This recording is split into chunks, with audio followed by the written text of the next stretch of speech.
Can y'all hear me? It's 11:15, so we're gonna go ahead and get started. Welcome to Filling Vacancies, where to look and how to do it. My name's Jessica Ruiz. I'm an outreach worker for Oxford House in Austin, Texas. A couple of announcements. As a reminder, masks must be worn indoors properly. Lanyards and name badges are required to enter sessions. Silence your cell phones during sessions, please. I heard some cell phones going off in the last one. Be respectful of the colored bracelets and people's contact preference. Keep your QR code on your name badge clear so we can scan you into sessions. The only smoking and vaping area we have is outside between the ballroom and the parking garage. Don't smoke near the doors, and please dispose of butts properly. Don't forget to rate the sessions on the convention app. And the AA meetings have been moved to National Harbor 3, and the NA meetings have been moved to National Harbor 10. 10, yes.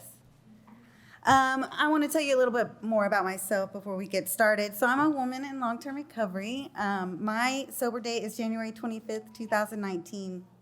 I have two, thank you. I have two beautiful children. My son Zion, who's 19 and serves in the Army National Guard, and my daughter Marley, who just turned 13. I was a paralegal for 23 years, and I quit doing that to become an outreach worker for Oxford House because it saved my life.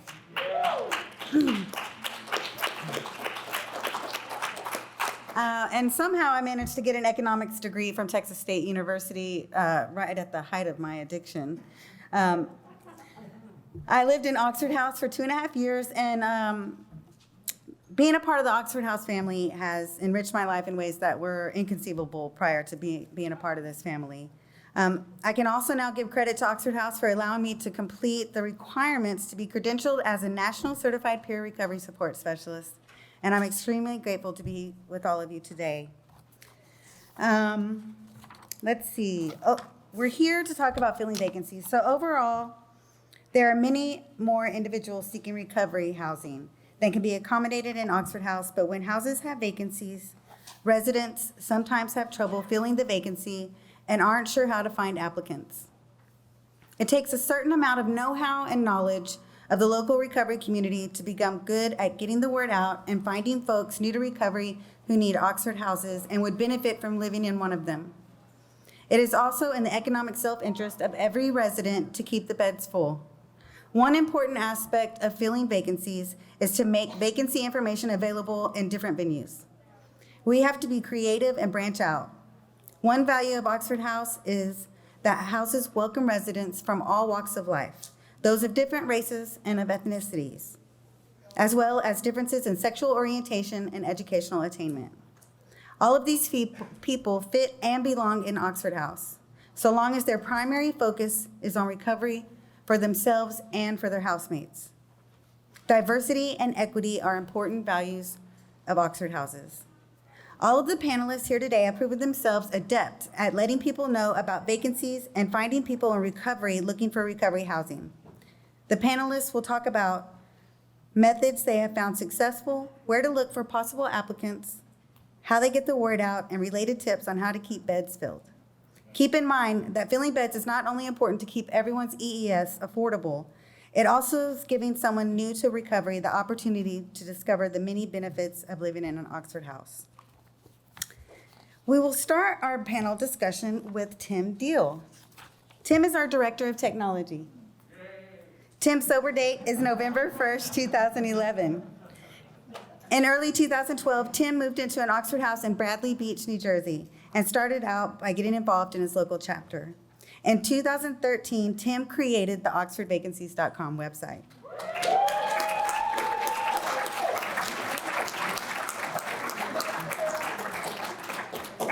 And then he started working for Oxford House as our National Vacancy Coordinator in 2014. Since then, Tim has taken on a larger role within Oxford House. As Director of Technology, he is responsible for overseeing, managing, and coordinating all projects involving new or existing technology within the organization. All right, Tim, can you come talk to us about the Vacancies website?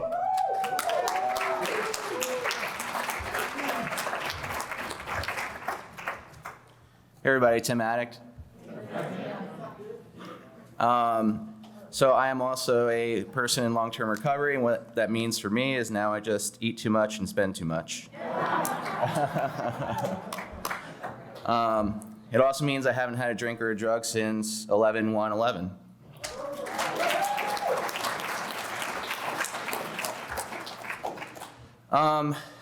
So yeah, I mean, I think that, what's cool for me is like I always get like a lot of fanfare about the Vacancy website. It's kind of my claim to fame. So I always kind of feel like a rock star when I come here, even though I'm just kind of like a quiet nerd at home, I'm definitely, proud of it, but even more so than that, I feel good that like it's doing a good thing and helping the fill houses and helping us to grow. And so, I would just kind of share some things about the vacancy system, and then I might just, demo a couple of features. I know that, we've got lots of new people, and so I just kind of want to go over some of the basic features of how it works that even though, a lot of you probably already know.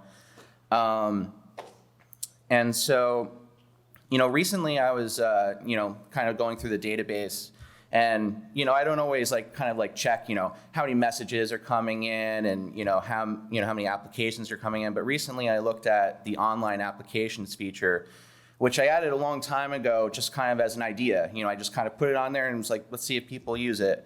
And I just looked recently and we're averaging over 2,000 online applications a month.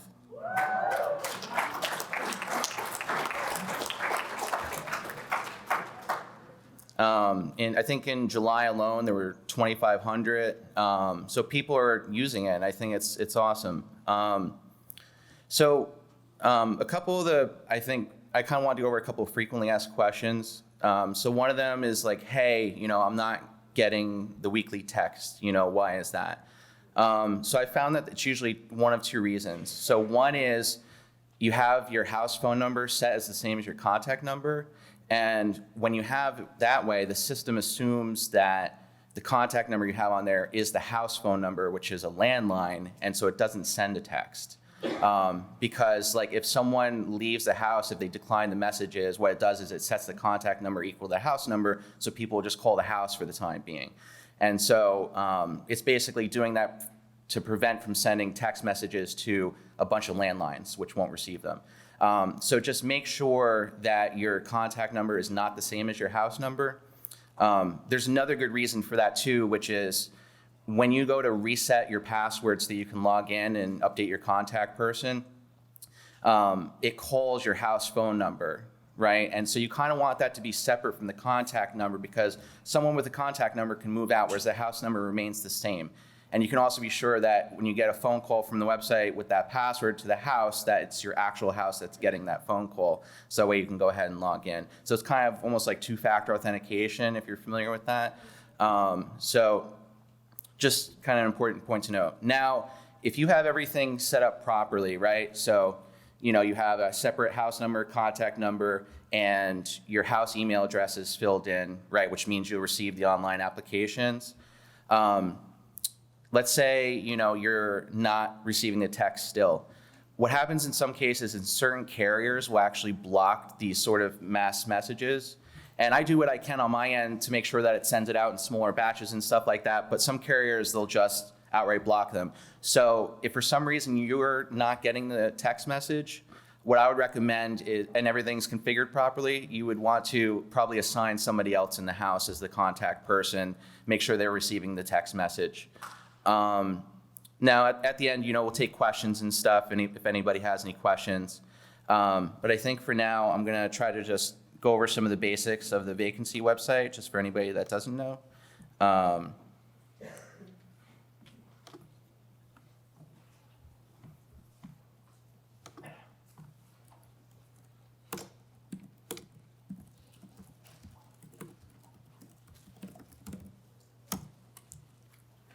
Okay, so this is the Vacancy web. Oh, it's not showing on there. Let me see.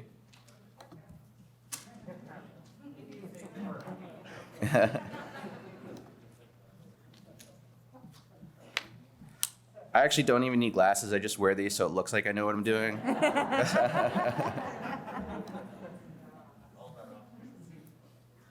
All right, let's see if this works now. Yay. All right. So this is the vacancy website. So some of the basic features, essentially, it lists all the houses. If it's highlighted in green, that means they have a vacancy. And there's this vacancies column for here for, in most cases, it's just a single number. But if it's a men with children or women with children houses, it actually shows two separate numbers now, which is a newer feature that people had asked for. Because in some cases, like that'll be a different number. They'll have, X number of women with children spots, and then the other one will be just women's spots, So if you are getting the text message each week and it says, hey, if you are a women with children house, please respond in a format like 3/1 or whatever. Basically, those are the two separate numbers, how many women's spots and how many women with children spots. So you just do like, 1/2 or whatever it happens to be, and it'll update both numbers so people can see them. And so you can filter by state, county, gender. You can search for a specific house. You can enter a location, and it'll show you the houses closest to that location. There's a how-to page, which has a couple of videos. So one is for houses, so that shows you how to update your contact person. And then another one's for applicants, showing you how to apply online.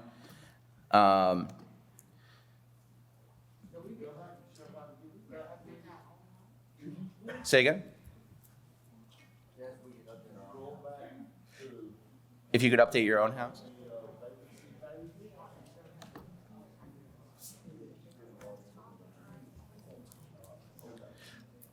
All right, well, we'll definitely take questions at the end, so just kind of note it for now, and I'll go back. So this is the house login page. So the idea of this is that your username is just your house name. If you're not sure exactly how the house name is listed on the site, just go ahead and search for it. You could filter it down, find the house. So in this case, I'm gonna go ahead, I have this state on here called, it's just TS for test state. And so there's this house here that I'm gonna show you called Bradley Test House, right? So however it's listed on here, that's how you wanna enter it on the house login page. So I'm gonna do Bradley Test House. And then I'm gonna click to reset password, right? So I'm gonna enter the house phone number, which in this case, just for demonstration purposes, is my cell phone. So 908. All right, so I'm gonna click call me. So it says calling, make sure to say hello. So right now I have this coming in, so I'll put it on speakerphone. Hello? Bradley Test House. Your password has been reset successfully. Your username is Bradley Test House, and your password is 202206. Again, your username is Bradley Test House, and your password is 202206. You're welcome. Goodbye.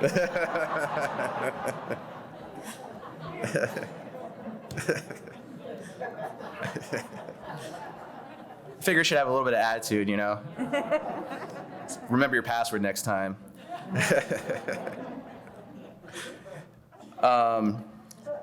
So here you can come in, update your contact person's name, cell phone number, when your interview day and time is, your vacancies, and then you can change your password here to something that you guys will remember. And then you just click save, and it says info updated successfully, and then you're done. So that's all it takes to update your contact person. We tried to make it easy so you don't have to try to remember a password. If you forget it each time, doesn't matter, just have it call your house, it'll give you a new one, you can log in. And then last on here is the apply online feature. So this is for applicants, but you might need to explain this to somebody at some point. It's pretty straightforward. Pretty much they just put in their email address and an application password. And then they go in and they fill in all the fields, that are on our, printed applications. And then at the bottom down here, they can select a state. So I'll do like TS, and then it shows like the county, so you can select more than one if you want. And then gender, and then you just scroll down and you do submit application. When they go ahead and submit the application, they're going to get an email with a copy of the application that they can print and bring in with them. And also the houses in that area that they selected with a vacancy will get that application to their house email address, and they'll also get a text message on their phone that says, hey, this person applied online, and it gives you their phone number, so you can actually just click on it and call them right then and there.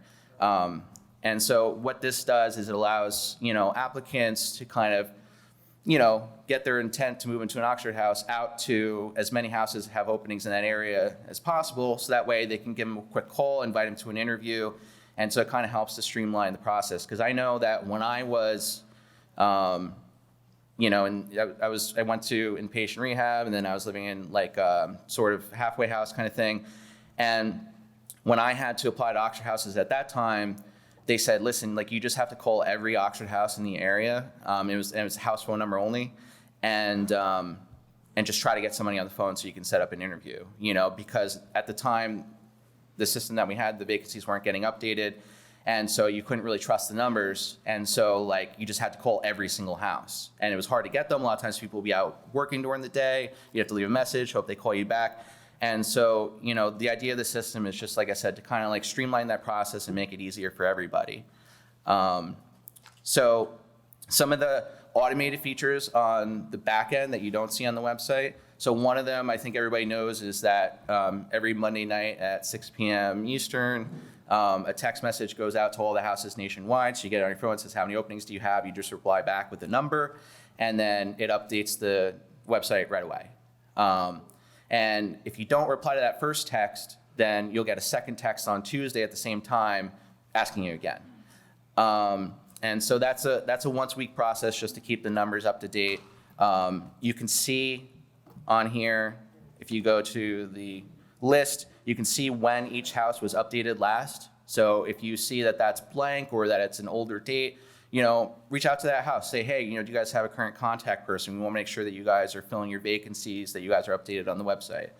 And you can talk about that at your chapter meetings. Pull up the website at your chapter meeting, every house on there, make sure that they all have a recent last updated, And then the other automated thing that happens behind the scenes is there is this process that's always running where it's sending out a text message to each house an hour and a half after their interview time if they have vacancies. So let's say you have one vacancy, your interview day and time is Monday at 8 p.m.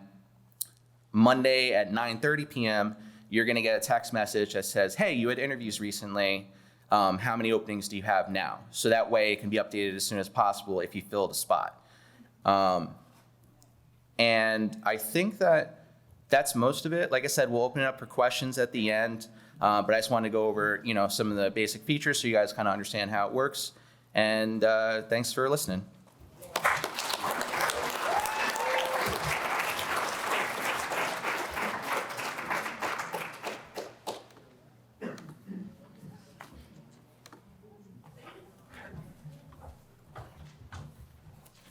All right, next we'll have Vanessa come up here and talk to us about how important it is to answer that phone call.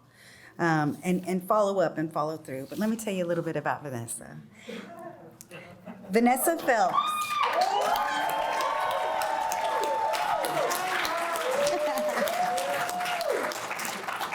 Vanessa is a United States Army veteran and mother to a beautiful... and she's a mother to a beautiful 17-year-old daughter. She has 2.5 years clean and is a Louisiana native where she lived until joining the Army at 18. After one tour overseas and 5 years of service, she received an honorable discharge. Vanessa came into Oxford House in Louisiana, where she immediately stepped into service and hoped to one day be an employee of the organization that saved her life. After 10 months, she was hired as an outreach worker in Alabama. Hi, Vanessa, come on up.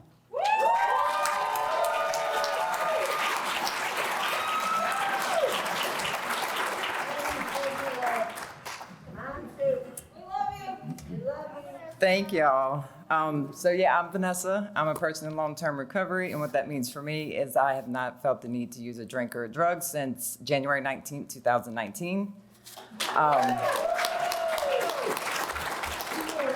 Before I start, I just want to let everybody know I've never spoken in front of people before, and now my boss is in here and it's filming, and I'm very, very nervous. So just throwing that out there. So if I lose my words every now and then, just, bear with me, please. Shut up. And that's my people. All right, so the importance of answering the phone call. Just always remember that someone answered the phone for us, and obviously if they had not done that, then none of you would be here right now. And also, everyone knows the saying, giving away what was so freely given to me. So always remember that. I'm sorry, I'm shaking. I'm sorry. Also, so I know for me personally, whenever I set up an interview, I did not call. I thought I was going to get away with sending a text and no one would respond, and that was not the case. I didn't know that it was a cell phone. So they responded and set me up with an interview, and for that, of course, I'm very, very thankful. Checking and setting up the voicemail, even on your cell phones, like if someone is calling the cell phone number and it just says the person you're calling doesn't have a voicemail set up, we need to set up the house phone and your cell phones, whoever's the contact for the house. Being helpful. And what I mean by that is if they call you and you don't have any vacancies, send them to another house. Give them other options. Give them the vacancy website, anything. Don't just say, oh, we're full. We can't do anything for you. Always give them that option. We just had an incident in Mobile in my chapter. A guy called one of the houses, they didn't have any vacancies, and he didn't give that option to call someone else. And then we found out about 30, 45 minutes after that, he had overdosed. So there's always someone's life on the line. Just always keep that in mind. You never know what that person's going through, or, we need to get them as soon as possible. And that also goes with setting up interviews in a timely manner. I know a lot of people say, well, we interview on our house meeting nights. Like, that's not, if someone calls on a Monday in your house meeting until Sunday, that person's just left out, for a week. So always set up interviews as soon as possible. Try and get everyone in your house together that night or the next morning, anything. Oh, God.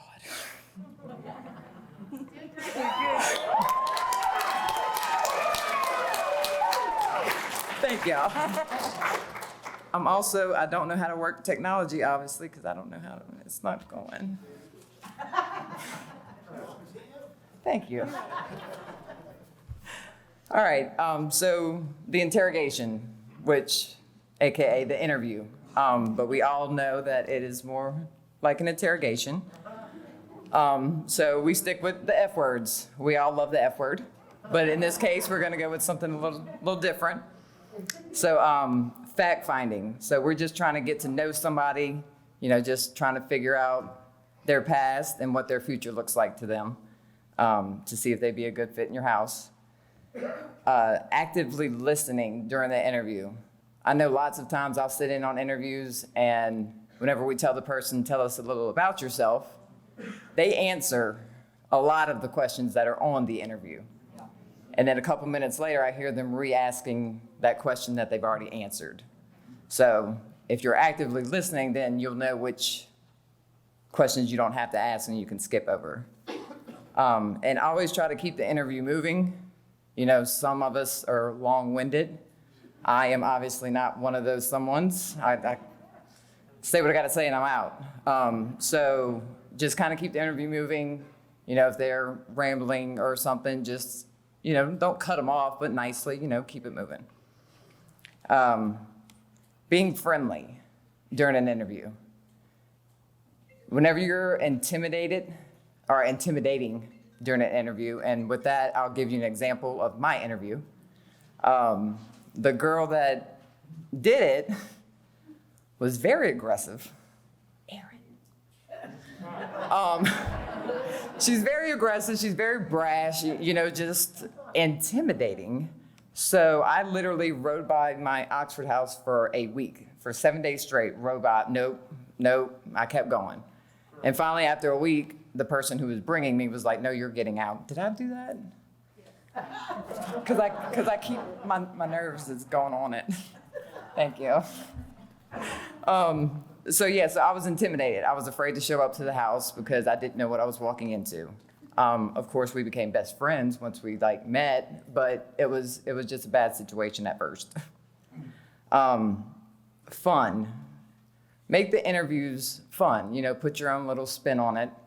If the person is comfortable and they are at ease during an interview, they're way more likely to be honest and not try and hide things because they feel like they can talk to you.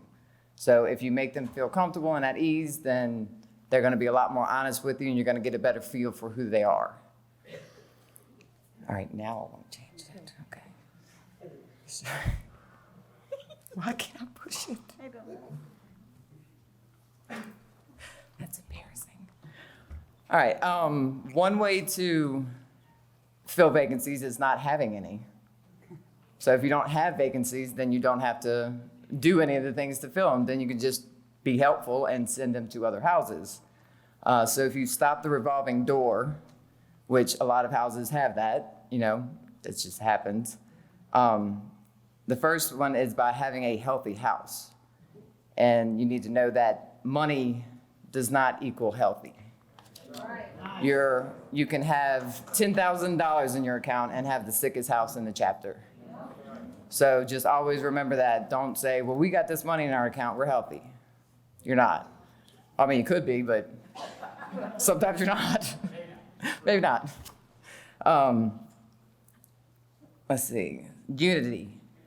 I loved going to other houses, having people come to my houses. We play spades, dominoes, whatever. We'd sit up, cut up, and that builds a strong relationship within your house, even if you have other houses coming over. It builds that unity within your house a lot more. Doing unity or meals before house meetings. Just set aside a little bit of money, and every week before your house meeting or after your house meeting, whatever, cook together, eat together, build that relationship with the people in your house. You don't have to be best friends outside the house, but you have to like each other in the house. And have unity nights, go out bowling, go watch a movie, go do anything with your housemates. Recovery centered. So if everyone in your house is working a program of recovery, you're gonna get along. Like the little petty things that most houses have the most issues with will they won't go away completely, but they'll dissipate a little bit. And I lost my train of thought. And going to meetings. I know whenever I moved in, me and the girls in my house went to every meeting we went together. Like we never, just one of us, went off. We always went together. Every night we went to a meeting and we went as a group. And that made us close, that made our bond stronger, and we had a healthy house. And we had money. Just so I know. Accountability, addressing people's behaviors. I know it's awkward. It's kind of frustrating. The person's gonna get mad, you're gonna get mad. But in the long run, that's gonna make your house healthy as well, because it's gonna give that person the opportunity to change those behaviors, become a better person in recovery, and you're gonna get along a lot better. And especially once you get it out, it's gonna be fine.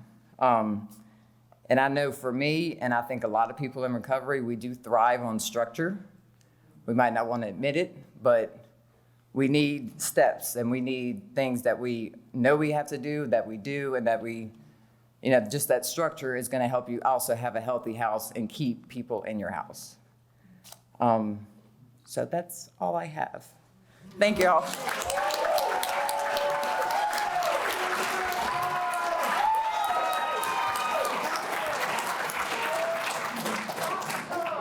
Thank you, Vanessa.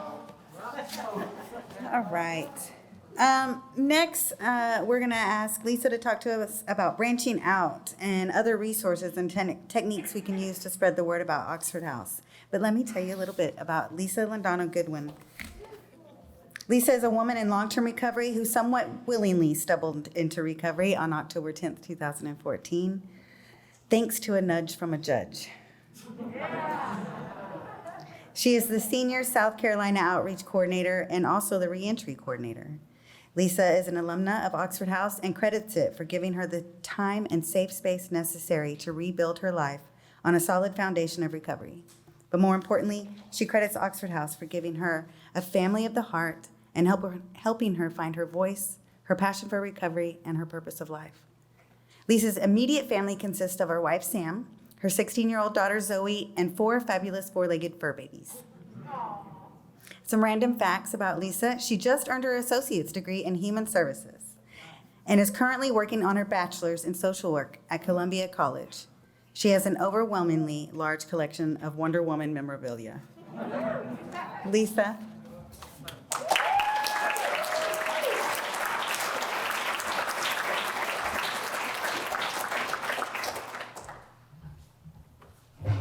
Hey, how's everybody doing? Good? Y'all loving this so far? Yeah, I am too. It's really good to be back together with 2,000 of my closest friends, like we generally do every year. But like I said, Oxford House is a family of the heart. And to get us into the family, we have to fill vacancies. We have to do those interviews. All right. So my introduction pretty much said everything. My name is Lisa Lindano Goodwin, woman in long-term recovery. My recovery date is 10/10/14. Yeah, so thank you. And I was really tired when I did my slide, and it's not the best, but we're going to just roll with it. Simplicity at its finest, one slide, a couple little bulletin points, and we're going to be good to go. Okay, so networking in the community. A lot of this is not next level, it's common sense, but we've had to kind of put a spin on it because of, the global pandemic that's been raging for about 18 months. So we're going to kind of talk about the basics and then how some of these can be tweaked for our current times right now. So treatment centers and other recovery service providers. Back in the day, treatment centers, we would just go in, outreach workers, chapter officers, people from houses. We'd go in, we'd play the 60-minute video. How many times have y'all seen the 60-minute? I can recite that by heart. But we would do that.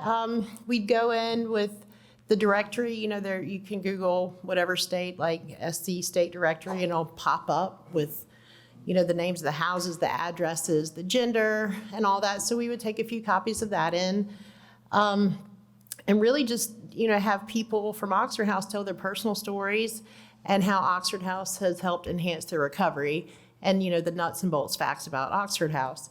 And it was fun. And then you had that face-to-face after the presentation with the patients at the treatment center and the counselors. Unfortunately, that's not been possible lately. And I don't know about your states, but in my state, we have seen a decline in new applicants. It's picking up right now, but it was kind of bleak for a while, Some of the treatment centers literally couldn't figure out Zoom. Like, they just couldn't. I was like, well, a bunch of addicts in my NA home group, we figured that out, and you have a lot of letters behind your name, and we can't even Zoom, but so, some of them figured it out, some of them haven't yet. But when we did do the Zoom presentations, obviously we still played the 60-minute video because it's just a classic. You can't get enough of that. And, some PowerPoints. We would share our screens, with the application and just kind of walk people through it. Basically the same things we would do in person, just, transferred to a virtual platform. We would make our numbers available. The same treatment centers that can't figure out Zoom, sometimes they can't figure out the vacancy website. So it's really important to be able to let people know that there are human beings behind those phone numbers, So if there's a house that we know is having a challenging time filling vacancies, I ask if it's okay if we share their names and numbers at these presentations. But really, when we go into treatment centers on whatever platform, we just have to realize that, and anywhere in life, this is one of the most important things that I ever learned.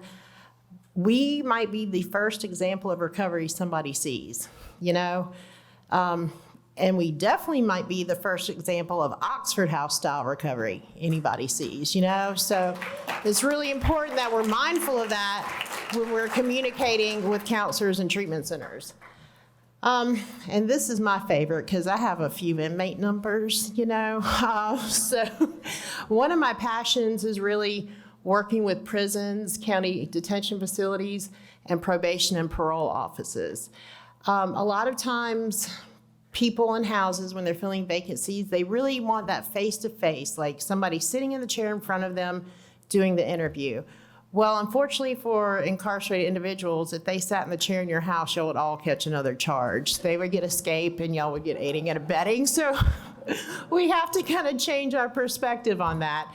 Most states, I'm pretty sure, do have what's called a reentry application. So the first 2 pages is the standard Oxford House application, like you would find online, but then there's several other pages of interview questions. It's basically the interview on paper.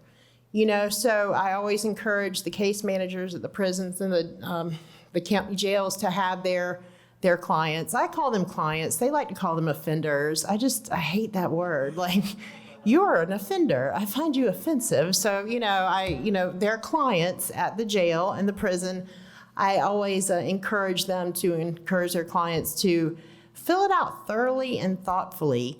And I remind them that this is their one chance to turn that piece of paper into a person, and then the house gets this application. You sit down with your housemates like you would if the person were sitting in front of you, and you read it and you discuss it. We put judgment aside because most of us, just show of hands, who has not been to jail or prison? Okay. All right. And show of hands, who should have been to prison or jail and just didn't get caught, right? So same. So we try to put our judgment aside, especially when it pertains to our reentry applications. So you vote on those. You will probably have to hold a bed for a little while.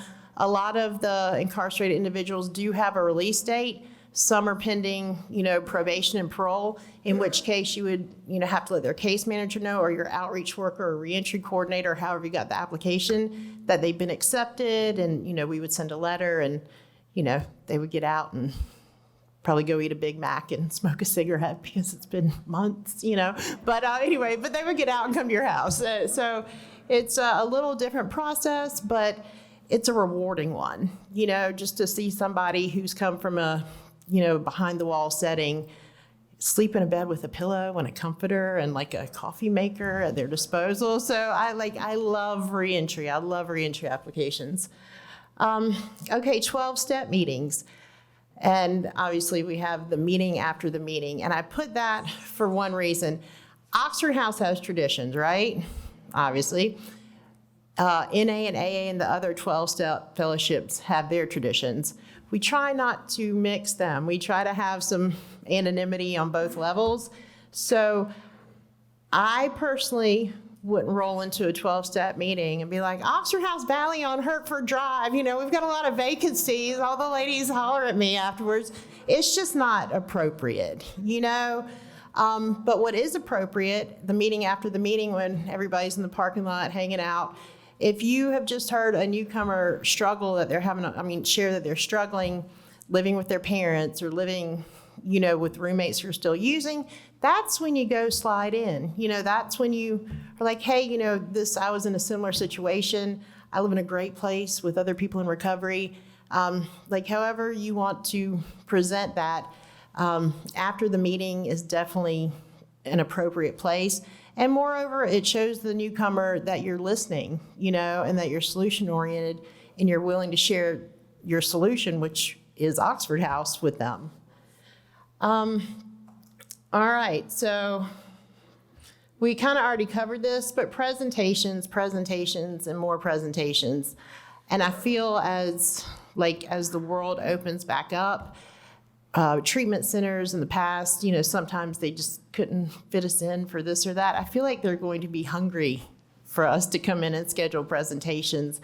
So I just encourage everybody to kind of keep an eye on the culture and the climate of the treatment centers in your area. I don't know if a lot of you are on just local Facebook pages about recovery, but as you're hearing that these treatment centers are opening up, give them a call, ask who their community liaison is or the head of the treatment team and try to schedule those. Same with, the correctional facilities, the probation and parole officers. Everybody right now is scrambling to find the new normal in COVID world. But, addicts and alcoholics, especially people formerly incarcerated, addicts and alcoholics, we're a very marginalized group. We get the scrapings of the resources. So it's even more important right now just to let it be known that we do have resources. And I think that the counselors and the case managers are really going to be more willing and more open for those presentations. Now, much like the convention, you might be required, the treatment center in my area, the state-run treatment center, they're letting us go back in now. You do have to show proof of vaccination, but if you're sitting in this room, guess what? You got proof of that vaccination. So, you can just, you can actually offer that up as you're trying to go and say, well, I'm vaccinated and, would like to do some socially distanced presentations in your center. Open houses, invite the community. So a lot of people don't know what Oxford House is. I get a lot of calls that think we're a lockdown treatment facility. A lot of people, I just want to see my kids a little bit and then I'll move in. I was like, well, you can see your kids, and they think that it's, kind of like a gymnasium thing with cots and, like a shelter type thing. And we really need to smash that stigma. These are our homes. These are our nice, comfortable 4, 5, 6 bedroom homes, So what better way to smash that stigma that it's institutional and icky than invite them in, bake some cookies, have a pot of coffee going, have some brochures, make sure the beds are made, But if you're proud of your home, show it and share it, and that will be more inviting. Again, it's about attraction, not promotion. So Oxford houses can be and are attractive, so show that. Again, this is one of those things I think is going to be kind of once we come out of COVID, you don't want to invite a whole bunch of strangers from the community into your house at this point, but just file that away for a few months down the line. Open houses are awesome. All right, so the last one, and I kind of touched on this at the first because it's so important, be the example, not just the example of recovery in general, but that example of Oxford House style recovery, because we are a breed apart. We really are. The bonds that we have, it's crazy. Like I said, I'm excited to be here with 2,000 of my closest friends, half of whom I hadn't met yet, but that's Oxford House. So be that example of Oxford House recovery. Going back to 12-step meetings, I can't tell you what to share, how to share it, but for me personally, if I go into a meeting like Debbie Downer when I lived in a house, well, my one roommate, her boyfriend's always hanging out in the yard, and I just feel really uncomfortable, and the other one, she leaves her dishes, and the other one watches the Golden Girls, and the walls are really thin, and she has it on a constant loop, and I can't get that song out of my head. These are real examples. But, I just don't share that, What I do share is that I had a really bad day at the restaurant where I worked, and I really wanted to drink because everybody else was, but I got to go home to my house where my roommates were there, and we got in our pajamas and ate cookies and, watched a movie. And I had that safety and that support and that safe haven. That's what I share. Not saying that the bad times, the irritating times don't exist, but that's not what I put out for public consumption.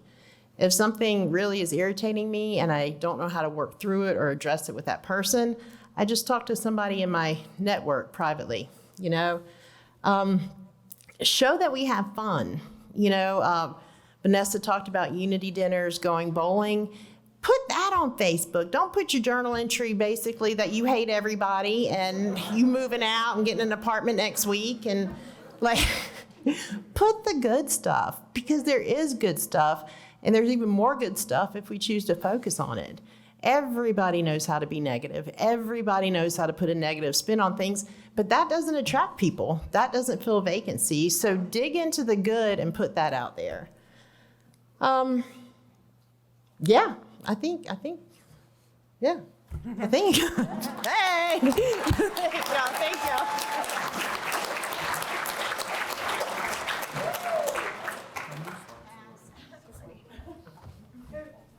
I can't remember to take it off or put it back on.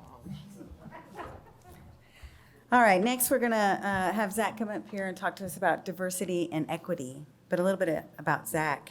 Zach Martinez describes himself as a proud Hispanic, born and raised in the small hill country town of Junction, Texas.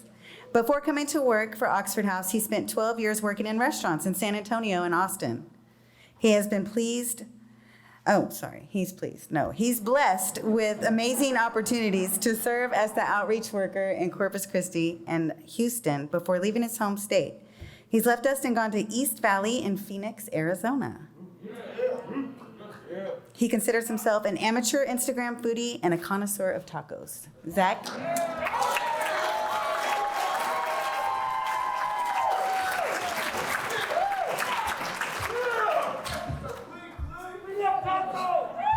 Good morning, family.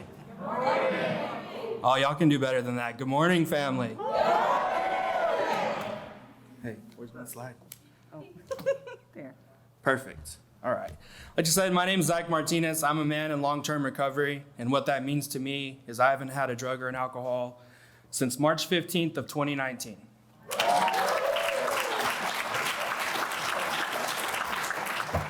So as you know, when she introduced me, I said I'm a proud Hispanic male. That ties into what we're going to talk about today, because in Oxford House, we have many different cultures and many different ethnic backgrounds. And those things are what make us unique. Those differences are the things that we get inside of our houses and we talk about and makes us family. Every person who is a member of an Oxford House is equal to the next. When you walk in the doors and you're sitting in your interview and you're accepted, you have just as much say as the person that's been there 6 months, a year, 18 months. Two of the most important words in Oxford House is welcome home. After you accept someone into your house, you look at them and you say, welcome home. When I was told that, it changed my perspective in recovery completely. James Alston's sitting back there and he has a great story to go along with his. Sorry, I'm super nervous and this is my first time. Thank y'all. So back to the welcome home. How we choose to say things and how we deliver them speaks volumes. If you do your interview and you say, okay, welcome, and then you don't show them the house, you don't show them their bed, nothing like that, that newcomer is going to replicate that down the line. And what we do in our houses today sets us up for what we're going to do in the future. So if we're welcoming our newcomers home, we're accepting their differences, we're treating them like we want to be treated, we're going to have some of the strongest Oxford houses in our area. I don't have a whole much more, but I want to leave y'all with a famous quote from a great philosopher, fill the damn beds, from Paul Malloy. Thank y'all.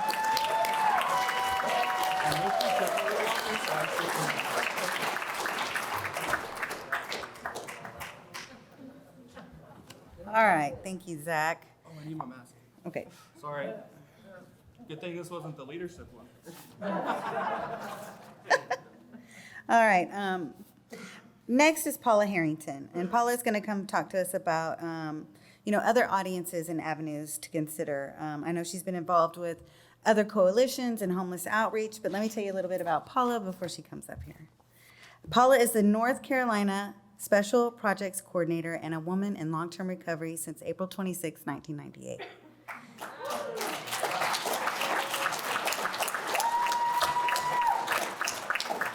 She moved into the first women's Oxford House in Chapel Hill, North Carolina on June 1st, 1998. She is a certified peer recovery support specialist, a recovery coach and trainer, board chair of the Freedom House Recovery Center in Chapel Hill, and vice chair of the executive committee for the Orange County, North Carolina Local Reentry Council. Paula retired from UNC Chapel Hill in 2012 and was interim house manager of the Maggie Alvis Women's Halfway House in 2013. Paula also opened the first women's and children's house and collegiate Oxford House in North Carolina. She is the proud mother of 3 outstanding children. Charles Jr. is a minister of a large 10,000-member congregation in Augusta, Georgia.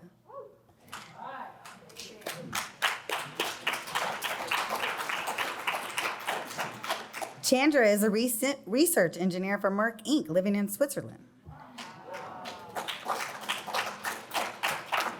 And Ashley is the Senior Counsel for the Department of Education in Washington, D.C.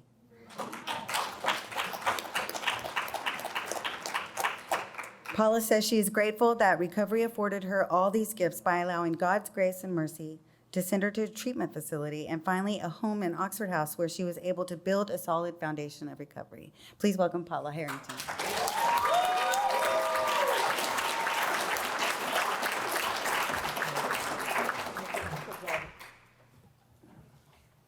Okay.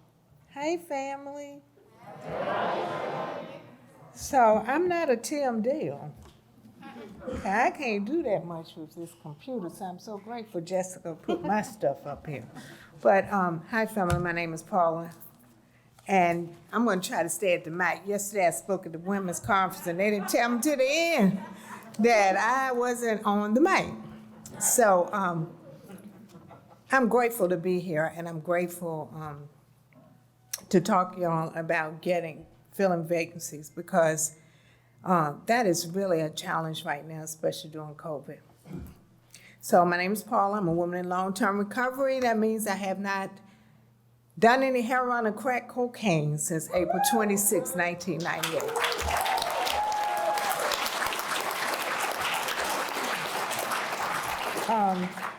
What I wanted to share with you about getting involved. How do you get involved? First thing you need to do is make sure you have that elevator speech. Have it ready all the time so that when you're out in the community and you get an opportunity to talk about Oxford House by being an example, like I'm on a lot of coalitions, all of them know I've been to jail, I've done time, they know who I am. And a lot of them, because by us showing up, they get to see what recovery looks like. Because a lot of them, even when I was in treatment, because I always had a job, always dressed nice, but like the drug dealers, like my girlfriends used to tell the drug dealers, yeah, she come in a nice package, but she a dope fiend like the rest of us. So when I show up now, I let them see this is what recovery looks like. So you have your elevator speech. You go to, what I did, I went to the state and county websites and look for organizations that deal with homelessness. That's how you get involved. You go and find out where their meetings are. Since Zoom came up, you find out when they meet. You introduce yourselves, make sure they know who you are, what you represent, what your agency does, how we are committed to the housing insecurity just like everyone else, but our focus is on recovery. So you do that. And any meetings that they allow you to go to, then that's what you should do. So I do that all the time, and as a result, I'm on several boards. And all of them are linked to recovery. We need to have a voice on those boards. A lot of coalitions, especially since COVID came about. I was getting ready to turn around again. So excuse me. Since COVID came in, there's a lot of homeless coalitions, but a lot of them aren't focused on recovery. So we got to make sure that they know that our model, we're there to support, but we're helping those that also are facing homelessness, but also need a place to stay for recovery. I try to take residents with me. I try to make them a part of it, because the more we show up and show them who we are and how people are in our communities, that's how we get better. On the reentry, I found out where all the local reentries, and they have different presentations that they have. I've presented, and I even had someone from our area, Holly Hart, who is the reentry coordinator, one of them for North Carolina, because I want them to know that we also at Oxford House understand how important it is for us to help those coming out of reentry. Those who are coming, seeking out services, that are coming out of incarceration and need a home, and that we're committed to that. So I'm the vice chair of the executive committee for the local Orange Reentry Coalition. I also let them know I've been to jail, I did time, I've been on probation, I've done all of those things. So what we always want to do is reach out, talk, have our elevator speech ready, Go to the websites for your county or state and look for all the things that they have, because they'll have them listed. They'll have them on their website, the different agencies, and then you partner with them and you talk with them and you be a valuable part of that community by being a representative of Oxford House, showing them that we also are in that same fight. And we have a lot of people, they ask me on the things, on the panels, well, do y'all take people right now once COVID? I said, of course we do. Of course we do. You know, we let them know that they're just like anyone else. Things have changed, and a lot of us are very concerned with the COVID. So most of our houses, most of the people, they're not vaccinated because we can't make them get vaccinated. But we make sure a lot of them go get COVID testing regularly. If something comes up that they are that they do get COVID, we make sure they do the protocols. So we let the other agencies know that we're still in the same fight as them to help end homelessness in our country. Okay? So that's pretty much all I have. I just want to say that I'm glad to be here, and I know that we will continue to do our part to help those that are homeless who suffer from the disease of addiction. Thank you.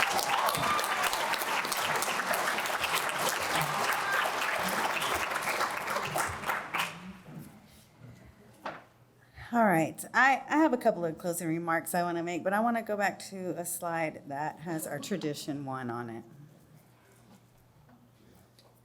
Because I think it's very important, right? When we're talking about filling vacancies and we're doing the interviews and we're talking about diversity and equity, you know, this is what we're doing. We have the responsibility to make the necessary effort to fill any vacancies they may have. This is important for both the financial welfare of the house and in order to fulfill our primary goal of providing housing and rehabilitative support for as many alcoholics and addicts as possible. And I know that I've talked about in a lot of house meetings, especially with newcomers, is when we're interviewing somebody and they're being really strict about their personality or their background or where they've been, or it's like, check where your threshold is. I mean, the only thing I'm looking for from anybody at any time is, do you want to do this today? You know, are you willing to make a change today? Because that's really all I need to hear. And then in the coming days, we're going to look at, sharing my experience with you so I can show you how I've gotten to 2.5 years, right? Anyway, so there's so much more to filling vacancies than just answering the phone. The impact of answering that phone and making the connections with that person and the community resources saves lives. It saves our own lives by staying connected and doing that service work, as well as saving the lives of the people that we bring into our Oxford houses. It helps, it lays the foundation for financial success of houses. The connections that we make with the recovery community, with the homeless outreach, with the reentry, with ROSCs, or just everybody along the entire continuum really sets up our community for success. Even after we've moved on, those connections are still there because we're telling the next person that's taken our place, hey, I made a friend over here at this organization. You know, talk to them, call them, let them help you fill those vacancies. Anyway, I run into a lot of people. You know, my phone rings a lot as an outreach worker, and I will go to other houses and chapter meetings, and people will come up to me and say, thank you for answering my call. I remember you answering my call. And I may not remember them, but they remember that. And it's very empowering for me when someone comes up and thanks me at the bottom of their heart. All I did was answer the phone and say, call this house. Here's their phone number, you know? And I used a friendly voice, and I became an important part of that person's turning point by just answering the phone.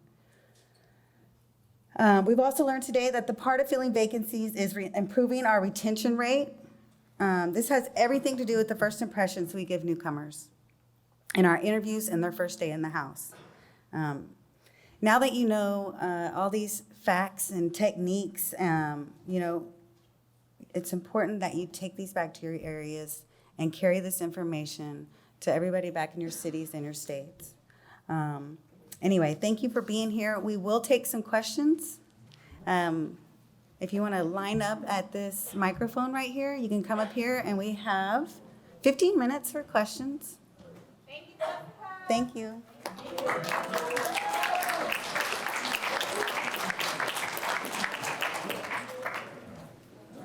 Go ahead. What's your question? Okay, so how do you address, and you can correct me if this is even legal for us to do. So when it comes to service animals, we had to deny a girl last week because she's epileptic with a service animal.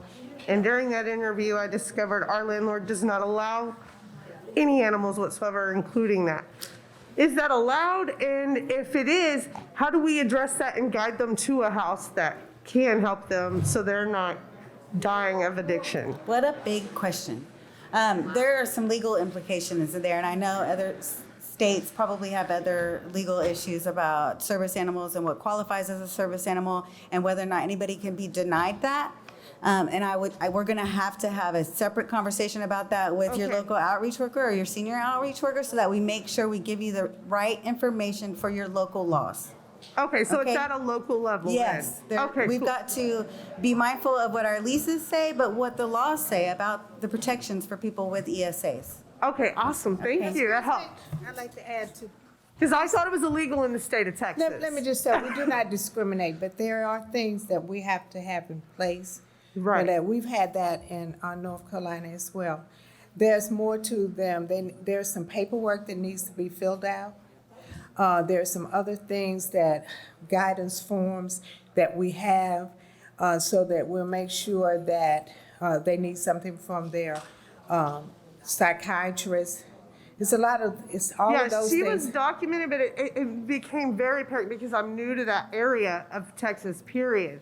So I want to be able to take this information back to my chapter so they can do this She the right way. needs that, and we can give you that information because we had a big thing in one of our staff Yeah. trainings about it. So there is a way to have it done, but then they have to make sure that the animal is taken care of, that there's responsibilities, there's things within the house. The house has to talk about it so they know we can have it. We had a girl that did that. We allowed her, but she would leave and leave the dog. Yeah. You know, she didn't have, it was all over the furniture and everything. It was a bad thing. You know, Yes. so you got all these little things that you need to do so that Right. that is possible. Yeah. Because we don't discriminate, okay?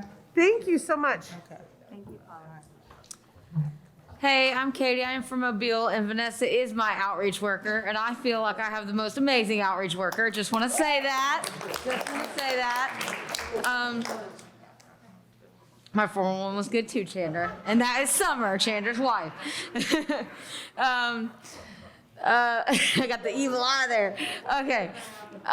So my question is, when you have a house, a particularly stubborn house, and this is a true story, we have this in our chapter, this house has been a problem house for a long time with filling vacancies, because they're comfortable, I feel like, is why they do it. So they're like, I might be wrong when I say that. That's just how I feel, that they're comfortable with 3 or 4 people. I don't want anybody else in there. I don't know if that's true, but it's just like the pattern of their filling vacancies, they're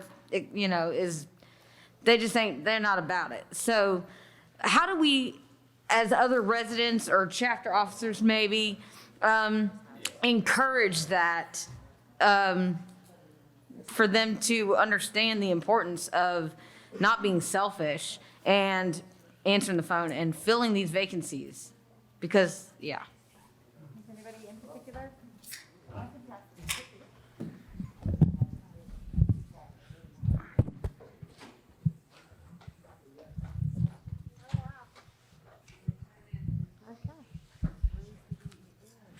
Hey, that's a really good question. I feel like we've all encountered that at one time or another. There's several ways. There's a spectrum of trying to make it a teachable moment and saying they're basically in violation. I'm just kidding. We'll start with the teachable moment. Okay. So they're in violations of traditions 1 and 5. That's Yeah, my I mean, understanding. exactly. But so we kind of take it back to a personal level, like what would have happened if somebody didn't answer the phone for you? We also take it to the fact that when houses are open, they're chartered for X number of individuals. It takes at least 6 people to be an Oxford house. So if you just want to live with 3 or 4 people, you want your own house. And if you're not ready to do that, then you need to make sure you are running your house like an Oxford house. Also, when we charter a house for X number of people, there's what's called a viability calculator. And it shows, with the estimated amount of rent and bills and household supplies and chapter dues, how many people it takes to live in that house paying X number of dollars in EES per week. So then that's when you're addressing the practical money matters of the house.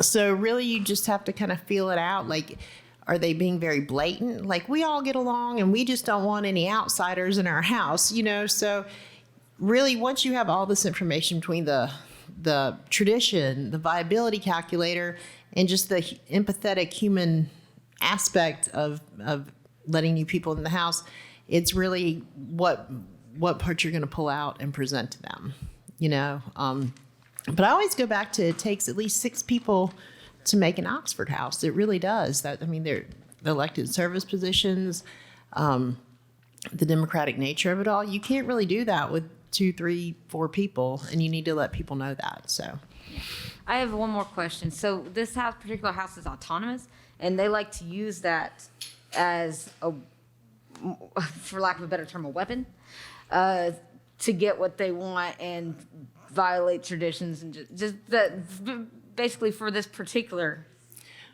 Right, and a couple things. So when a house is autonomous, generally, first of all, it's not a free pass, obviously, to violate the traditions. Like, no, but I feel exactly, but a lot of houses, well, we're autonomous and we've got 10 grand in the bank, and like I get what you're saying, but autonomy is not a free pass to violate traditions or thumb your nose at the model and the spiritual principles behind, what created Oxford House. So I definitely let people know that.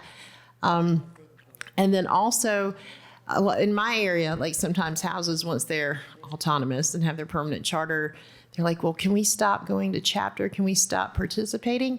My thing is, if your house is to the point that you feel like it's autonomous, then you should be proud of it and proud to share that experience with everyone else. So that's a key piece of that too. Letting them know that once you're at that point, you should be giving back, not. Chandra likes this. I say, when you get to that point, are you building a bigger table or a higher fence? Are you inviting people in to learn from your experience, or are you just hoarding that for yourself? So it kind of goes back to that. Thank you. Right? Yes, those were very good questions, by the way. Thank you. Hi, I'm Cassie. I'm part of Wisconsin, Milwaukee Chapter 3. And I got a quick question in regards to my women and children's house. We pretty much filled up our 2 women and, our first women and children's for sure filled. The second one, we have a girl who's just got authorized to do her overnights with her baby. And I was wondering, because we got 4 women's vacancies and we're kind of filled up in the women and children, if we were to get demand for another women and child, how would we go about possibly changing the 2 women's positions to a 1 women and child? Will we just do that, or would I have to go through chapter, or what? So that, based on like a demand kind of thing. I was told that you probably have to go to Oxford House Inc. Okay. for that. For permanent stuff like that, you have to go to Inc. Yeah. You have to get that approved. Okay, because I wasn't If you sure want to we make could it a permanent thing. Now, I know some people have kind of fudged it a little bit, especially since COVID has been hard on vacancies and stuff. Mm-hmm. And so they might have had to change things temporarily, but to make the official change, you have to go to Oxford House Inc. And can I just add? You really want to make sure that any changes that you want to make to your house is financially viable, right? And that there's spacing requirements for mothers with children and anything like that. So there's some stuff to think about. And you can get the members that are already in the house and your local outreach worker and your chapter officers to kind of walk the house, do a viability calculator, measure those rooms and see if that room is big enough Right. for another child. And then you have to get OHI approval in order to change your charter for that. Okay, I was just wondering because I'm thinking like if we got more demand for women and children and we got 4 vacancies for women, I think it would be appropriate to try to make that transition if it's possible. Maybe, yeah. All right. Well, thank you for your time. I just want to add one thing. Sorry. No, it's okay. So the other thing just to keep in mind is that depending on where the house is located, sometimes there are restrictions on how many women with children can be in the house. So I'm pretty sure that like in New Jersey, we have to limit that to just 1 woman and 1 child, and then the rest are just women's spots. So it really depends on your area. And so like, just to parrot what they said, you really need to, I think, do you guys have an outreach worker in your area that you guys deal with? We have 2. Okay, so I would talk to them, and then they can let you know what the local guidelines are if you're even able to do that. And then if so, they can take it up the chain to make that change. All right, thank you. Hey, my name is Alexander. I'm from Asheville, North Carolina, Chapter 27, and my question has to do with the stopping the ominous revolving door. So what I'm experiencing in my house is it's hard to tell how committed someone is to their recovery just in the interview process versus whether they're looking for a flop house. So if you can have some tips on that. And then also how to revive like the energy of like people's recovery in the house that are already been there that are quote unquote seasoned members. That's all I got. All right.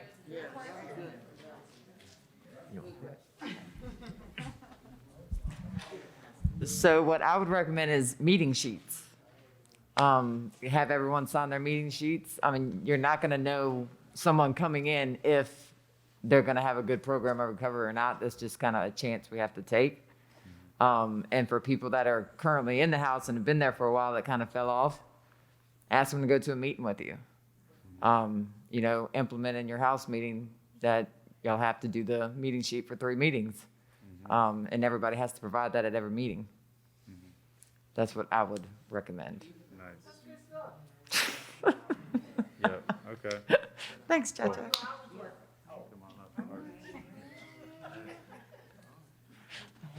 Hi, my name's Devin. I'm an addict. I serve under Vanessa as well. I have the distinct honor of being, her Black, gay, gender fluid, every other thing chapter chair in the Bible Belt in Alabama. So all of those things do not go together usually.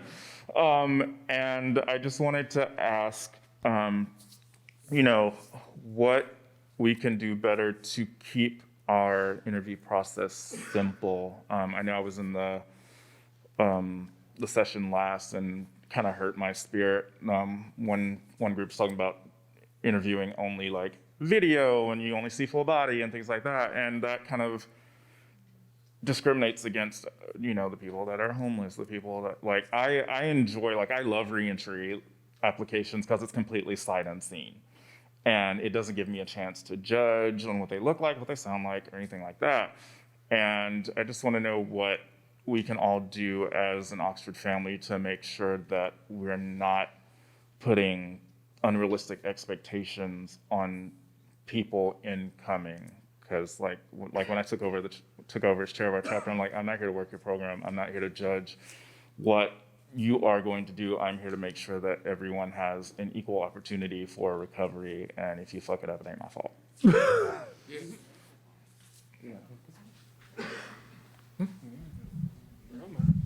I can do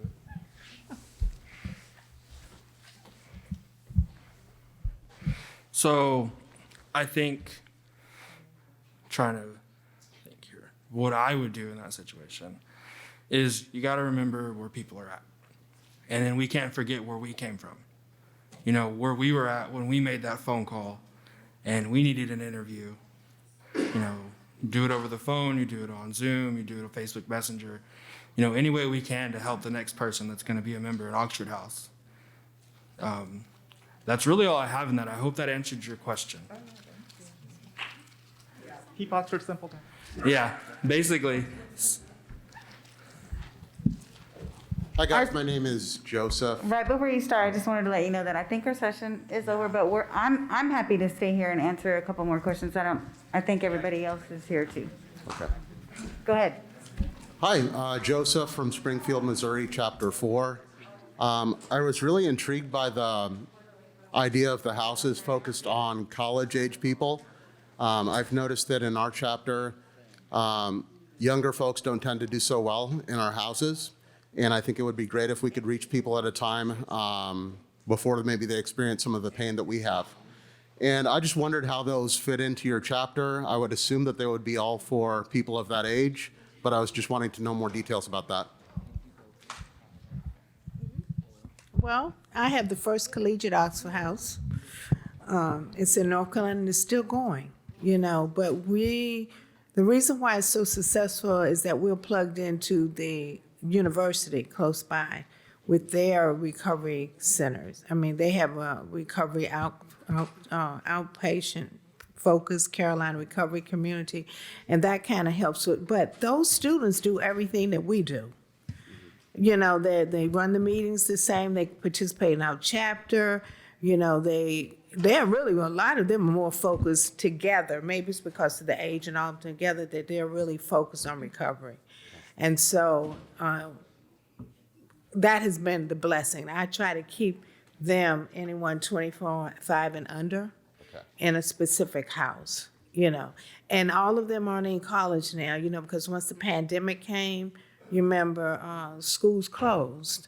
So a lot of them left. But I still, it's really helpful when they're together and they are focused on recovery. They're really focused on recovery. That's just been my experience. May I share? Yeah. Of course. So Paula is the master of collegiate recovery houses, and early in my outreach career, I met her at a North Carolina, South Carolina staff meeting, and we had the opportunity to open one by University of South Carolina. It failed miserably, and I'll tell you why, so you can not do what I did. So, we were doing all the network with the collegiate recovery, and that sort of thing, and I was opening the house, and I was stressing out, and I was very new, and I was very much in my ego, like, is this gonna succeed or fail? So I wasn't pulling in chapter to help with interviews or people from other houses. I was just kind of answering the phone myself. And I dealt with a lot of parents. This is what I'm getting at. Make sure as you're doing this, that it's the students, the person in recovery that's seeking the help. The parents were a lot of helicopter moms and dads, So I filled the house beautifully, and all the parents were writing checks for a month's worth of EDS. I was like, this is going to be great. The students got there and zero participation in recovery. They were just doing it because mom and dad told them to. So it took me letting go of the process and getting some of our younger Oxford House members in there to do the interviews and really interview. It's the same. It's interviewing like you would for any other house, It's just putting that collegiate on it. That's what got me a little twisted, So I just encourage to look at it the same way. And Paula, I'm not volunteering you or anything, but she knows the nuts and bolts of everything. So once we got the people in there that were committed to recovery, that's when I pulled from some of the model that she had established in Chapel Hill. Like, what do they do on fall break? What do they do, during between semesters? What happens if somebody relapses? Because, our model says that they need to be expelled for X number of, weeks, 30 days, whatever. But if that is their campus housing and their parents live clear across the country, you have to have contingency plans, and that's when you reach out to people like Paula who have years of experience with that. So, I didn't do so hot my first time around opening one. So. And also, let me tell you, it takes time. It takes time. Hi, y'all. I'm Darcy. I'm from Fort Worth, Texas, Chapter 18. Oh, shit. I just have a question about how do you move the interview along without cutting off a long-winded person?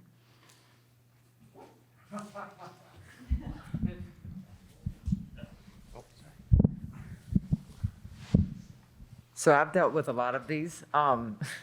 So whenever they're telling you, and they're Every going on last and on. detail of their Yeah, life. you just say, "Oh yeah, girl, I get it. Yeah, I've done that too. So let me ask you. So have you, and then you go into your next Okay, question. yeah, because I try that sometimes and it just, Yeah, keeps on, keeps on. Yeah, and it's like they don't sometimes- hear you. yeah. It's So- not going to work every time, but Okay. that's like the best way to do it. So you're not just like moving on. Okay, You okay. kind of agree with what they're saying. That way she Yeah. hears you, and then you just go on and ask your next question. Okay, awesome. Thank you. Hi, my name is Tiffany, and I'm also from Chapter 18 in Fort Worth. I am Chapter 18's female HSC. I was wondering, is there going to be an update to the oxfordvacancies.com where it specifically tells you on the list of all the houses whether it's going to be a male house or a female house? So I'm not sure I understand. So like where on the website, like Like on the main page, it has the house name, the phone number, where it's at, and how many vacancies it has, correct? yeah. Where in there, where would it be possible to have somewhere in a column next to all that where it says M or F? Oh, so I think you're talking about on where it displays on like a mobile Yeah. phone. It doesn't have a column for gender. So the reason why I had it that way is because you can only display so much data within that width, and you don't want to kind of jam too much in. So I kind of had it to limit it to the 4 most important columns. So basically, what I suggest is that you just limit it at the top with the filter to the gender that you're looking for. It won't let us do that. Okay, I didn't know that. A lot of people use their computers or laptops whenever they call us, and we get a lot of females calling male houses and a lot of males calling female houses, so I wasn't aware of that. On that, it's usually because they're using a Google search rather than our actual website. Okay. So on your Google searches, like, I'm from Knoxville, Tennessee, we have 23 houses, but my house gets every single phone call, because we're the only house that comes up on the Google search. So, on that aspect, you can go on Google and you can create accounts for each of your houses through the Google app, and it'll start populating for that. Okay, thank you. Yeah, and if you want, after we're done taking the questions, if you want to come up, we can take a look at it together on my phone. My understanding is that you should be able to just, do, state, county, and then gender, and then all the ones in the list should just be that one particular gender. But if that's not working, then we can take a look at it, and then I can fix it when I get home. It's not me specifically, it's people looking for houses. I do have one more question, though. My question is, what was it? I'm sorry. I just had this. It was, okay, I know y'all are stretched for time, so I think I'm gonna step back. Thank you. Christina, Washington State. I also had 2 questions. One is for the diversity and equity. Is that like demographical information, is that being tracked? Because that's something I noticed as well. And I know it would help isolate like some institutional discrimination and whatnot, and just how to address those gaps. As far as I know, and please correct me if I'm wrong, I don't believe so. Is that something that we're going to be doing, or a committee going to be created? I honestly, that's way above my head. Okay. I mean, as far as data on people? Yeah, like by their demographics and backgrounds and their ethnicities and things like yeah, that. and who's being served and who's not being served in regards to like Oxford housing and like the support that it can provide. No, it's okay. No, I mean, I don't think so. I mean, think about it. When we come into Oxford House, nobody asks me what my ethnicity is, right? I don't even show them what my driver's license number. So, but I know that we've had, I know that there's sometimes surveys come out and then that it might ask that question, because I know we have fast facts sheets and stuff that has some demographics on there, that come out probably in the World Convention thing, the handout. But I know that like DePaul University has done some studies, and I'm sure they take that into information when studies are done. Okay. Oh, thank you. I've seen demographic information be compiled, but Yeah. I don't know when it's taken. Yes, That's all I yes. got for you. Okay, Thanks. thank you. And then regarding regarding coalitions to end homelessness and things like that, where do you recommend we start? Because I do participate in that, but I don't. I haven't stuck my foot in for Oxford yet. So would we just like navigate with our outreach specialists and then have them do a presentation? What would you recommend? Well, I recommend both. You know, if the outreach is not already doing it, then it's okay for you to. You know, I like some of the residents, you know, to participate as well, because that's how you get more involved. We have some people, net residents now, a lot of them will end up getting jobs in the field because of that, because Yeah. just their participation. So outreach and you, it doesn't matter. You know, we just need to be seen, and as long as we're giving that good face of Oxford House and showing how important it is, it doesn't matter.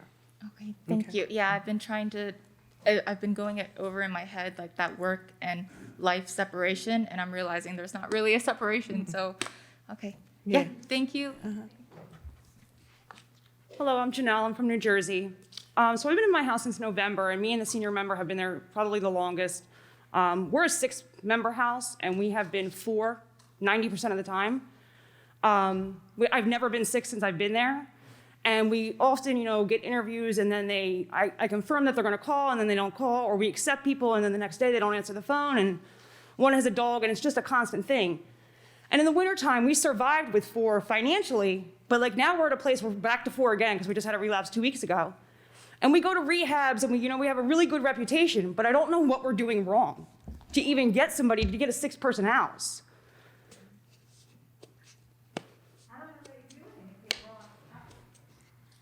I feel like this is a common question that I get, right? But I also feel like it's a cyclical deal. Some houses have struggled with vacancies, and then they ask this question, they get involved.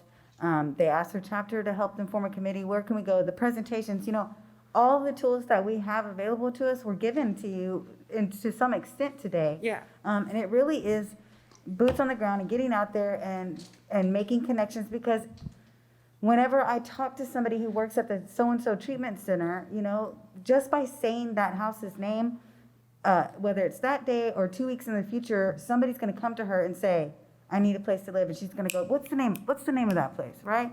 And that's how we fill some vacancies like that. But, I mean, I don't know what your resources are in your area, or if there's treatment centers, or if there's presentations. we go, or, you know what I mean? We go, and I go to other houses to help out, and I text the girls when we do have vacancies, you know what I mean? I feel like I'm doing enough, but it's not enough. And It's I don't know frustrating. yeah. I know, it is part of our world, and it's very frustrating, but I don't know, I've been doing this for almost 3 years, and I've been able to overcome it every single time by just continuing to reach out and post flyers and talk about it in AA meetings and contact the treatment centers and doing presentations. Eventually, it ebbs and flows. The women in the area or the men in the area that need a place to live, then we don't have enough beds, or we have too many. Right. You know what I mean?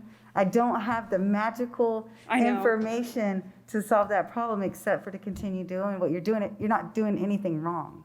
And also, do you have a treatment center list, just not for your area, but, like we have one in North Carolina, even though some of them have closed, for all of North Carolina.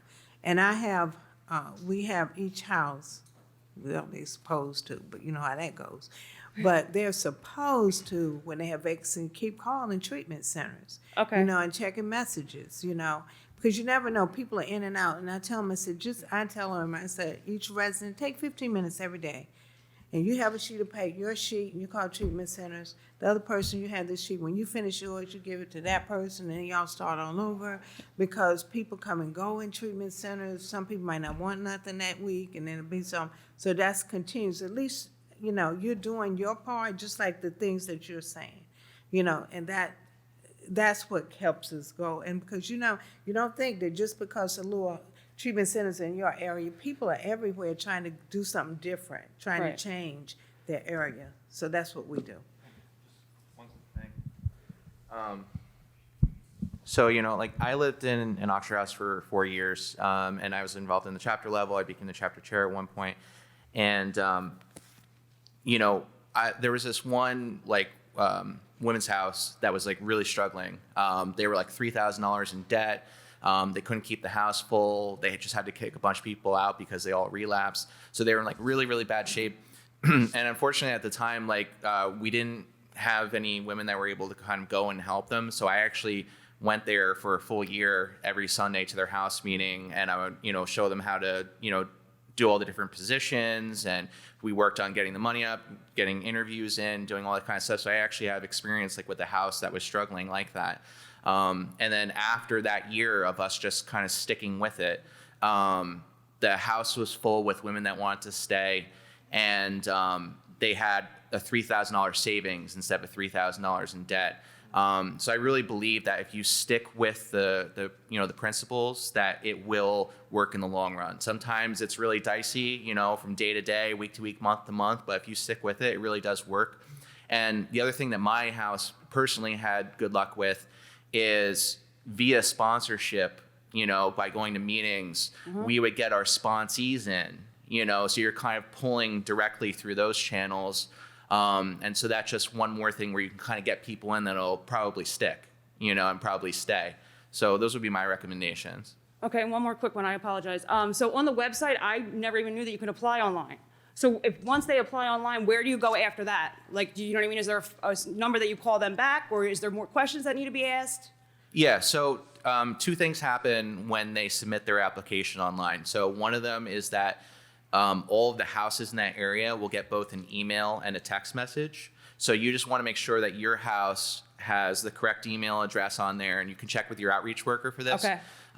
They'll make sure that your correct email address is on there and that your contact number is up to date. And those are the two things that you need. And then when somebody applies online, like I said, whoever your contact person is, they'll get a text message saying so-and-so applied online, and then here's their phone number, so you can just call them and invite them to an interview. Okay. And also your house email address will receive an email with their application all filled out already. Cool. Okay. Thank you very much, everyone. I appreciate it. It's very helpful. Hi, everyone. My name is Cornell, and I am the Housing Service Chair for DC, Maryland, Chapter 3, DC Chapter 3. And thank you guys for sticking around for my question. One of the things that I've experienced is with the reentry, with people coming out of jails and incarceration due to COVID, released a lot of people from jail. So we started getting a lot of counselors, and I even got public defenders calling to get people in houses. My question is they don't set them up for success, and they come to the house, and a couple of them have, relapsed or whatnot. So my question is, do you know if Oxford House is doing anything to educate the counselors, the caseworkers, and them on what Oxford House is and how to transition the person coming out of jail, to be successful into the home? Because basically they've come into the home, but they haven't been successful, and it's because they didn't really know what Oxford House was, or two, they didn't have the financial means.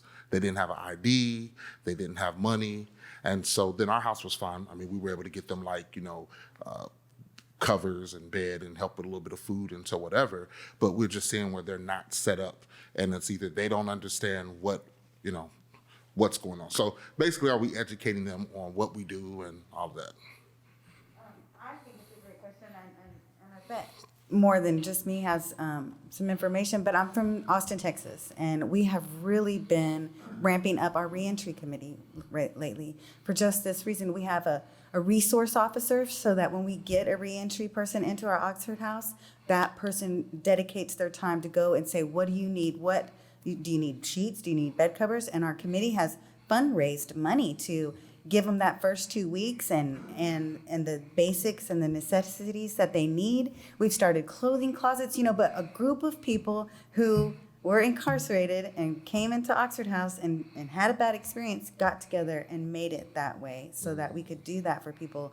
And I have connections to you. I mean, I'm so impressed with what this committee has done recently to get organized and then they've made connections with those counselors and those defenders and those people.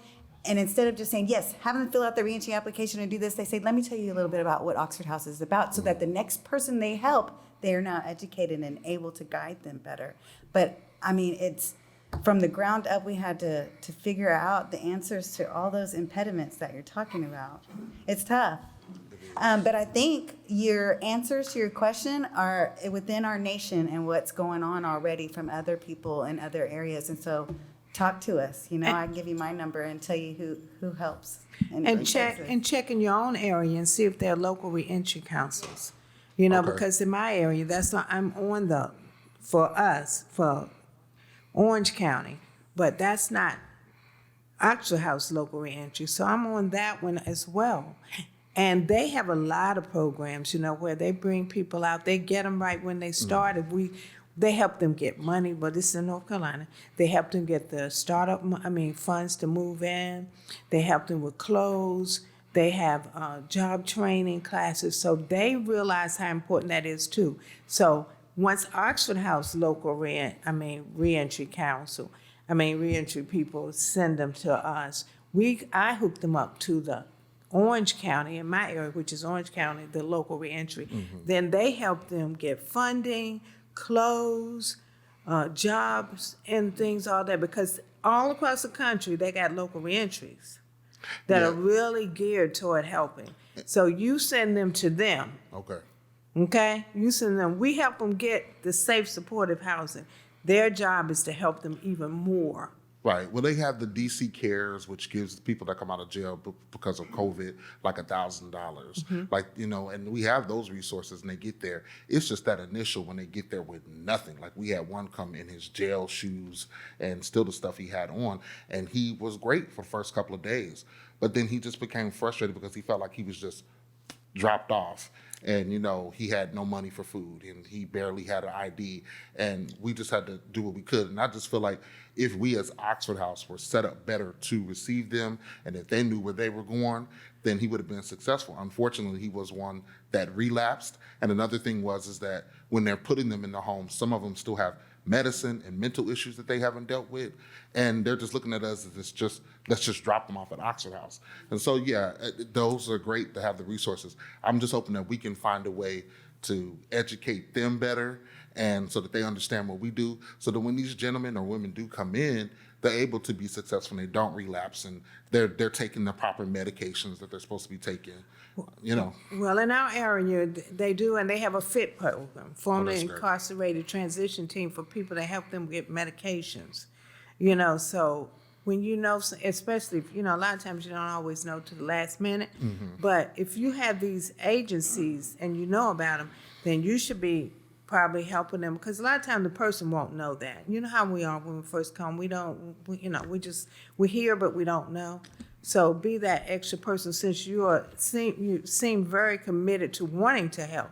So you be the person that's that resource person that you can help get that information together. See if they have someone with the reentry people that serve people and can give them medications and things like that. And you have that information, so when that person comes in, you can mentor them and help them, and because you already, and give them the information. Then it's up to them to call, so we want them, to do the work, do their part. But you can have the information, and that usually helps them a lot.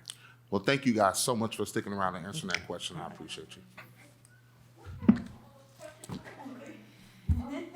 You had mentioned a resource officer. Is that something you guys vote in your individual chapter? Okay, thank you.